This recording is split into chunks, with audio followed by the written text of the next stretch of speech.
ان کے لب رنگی کی نچھاور تھی کہ جس نے کہ 2 رکعت نماز اگر پڑھ رہے ہوں لیکن غلطی سے تیسری رکعت کے لیے کھڑے ہو گئے تو اس صورت میں کیا سجدہ سہو لازم ہے؟ اگر غلطی سے سجدہ سہو کرنا بھول گئے تو کہ نماز ہو جائے گی؟ پلیز اس مسئلے پر ویڈیو بنائیے۔ اصل میں 2 رکعت نماز ہو یا 4 رکعت نماز ہو، اس میں اگر آپ زائد ملانا چاہیں تو اس بارے میں آلریڈی ویڈیو بنی ہوئی ہے، اور 2 رکعت نماز ہے اور تیسری کے لیے کھڑے ہو گئے تو اس میں پھر بندے کو فوراً بیٹھ جانا چاہیے جب تک اس رکعت کا جو ہے وہ سجدہ نہ کر لے، اور اس میں پھر آخر میں سجدہ سہو بھی لازم ہے، سجدہ سہو کرنا ہوگا۔ یعنی اگر دوسری رکعت میں قاعدے کے بعد سلام پھیرنا کوئی شخص بھول جائے اور وہ تیسری کے لیے کھڑا ہو جائے تو اس کو جیسے ہی یاد آئے رکوع میں یا قرات کرتے وقت یا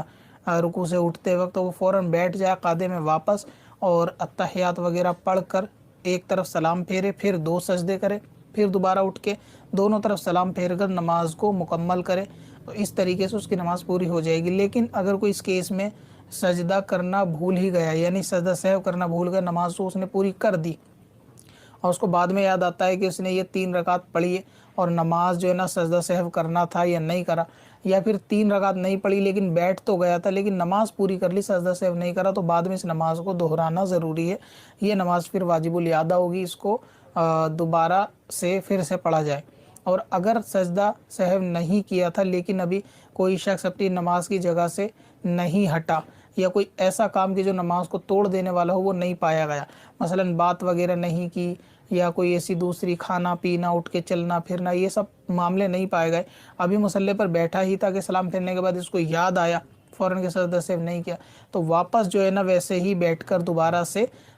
سجدہ سہو بندہ کر سکتا ہے، یعنی وہی قاعدے وغیرہ پڑھے، ایک طرف سلام پھیرے، 2 سجدے کرے، پھر دوبارہ بیٹھ کے نماز کو مکمل کرے۔ اگر یہ اسی وقت میں فوری طور سے یاد آ جائے اور کوئی بات نماز توڑنے والی نہ پائی گئی ہو تو پھر ایسی صورت میں بندے کو دوبارہ سجدہ سہو کر سکتا ہے، اور اگر اس کو یاد نہیں آیا، نماز پوری کر لی، بعد میں یاد آیا تو پھر یہ نماز جو ہے وہ دہرائی جائے گی جس میں واجب ترک تھا اور اس بندے نے سجدہ سہو نہ کیا ہو، اس طریقے کی نمازیں دہرائی جاتی ہیں۔ آپ کا دوسرا سوال امام کے تلفظ کے تعلق سے تھا، تو امام کے تعلق سے اس طرح سوال نہ کیا کریں کہ اس کے مخارج درست نہیں ہیں، کیونکہ ہم نے سنے نہیں ہیں کہ ایسے درست ہیں یا کیسے خراب ہے۔ کسی دوسرے عالم نے دین سے رابطہ کر کے یا آس پاس کے کئی علاقے کے اندر کسی عالم دین سے رابطہ کر کے امام صاحب کے تلفظ جو ہے نا وہ سنوا دیں کہ کتنے غلط ہیں اور کتنے صحیح ہیں۔